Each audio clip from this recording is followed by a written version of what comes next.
Hello everyone, good evening সবাইকে। Sunday ইভিনিংয়ে মনে হলো একটু চটপটা কিছু একটা বানিয়ে খাওয়া যাক। ঘরে ছিল সুইট কর্ন, ভাবলাম এটা দিয়ে কিছু একটা করে নিই। ভাবলাম যখন এত সুন্দর একটা রেসিপি বানাবোই, তোমাদের সাথে কি শেয়ার না করে আর পারি বলো।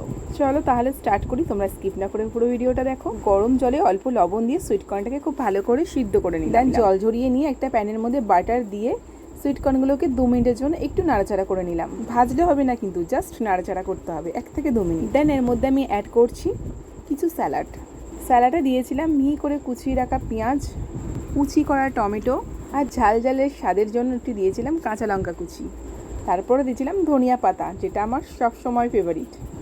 এরপরে অ্যাড করছি লবণটা কিন্তু এখন খুব কম পরিমাণে অ্যাড করবো, কেননা সিদ্ধ করার সময় লবণ দিয়েছি। সাথে দিয়ে দিয়েছি অল্প চাট মশলা, আর দিয়ে দেবো একটু ব্ল্যাক পেপার দিলে কিন্তু দারুণ একটা ফ্লেভার আসে। এরপরে লেবু থাকলে লেবু দেওয়া যায়, যেহেতু আমার কাছে লেবু ছিল না আমি অ্যাড করলাম মেয়োনিজও কিন্তু আমার অল টাইম ফেভারিট। এবার কিন্তু সব একসঙ্গে সব কিছু মিক্সড করে নিতে হবে। দেখো আমার মিক্সড করা হয়ে গেছে, দেখতে কতটা ইয়ামি অ্যান্ড টেস্টি লাগছে না, খেতেও কিন্তু ততটাই টেস্টি হয়ে লাগছে। তো তোমাদের রেসিপিটা কেমন লাগলো জানিও, ভালো লাগলে ভিডিওটা লাইক করো। টাটা সবাইকে।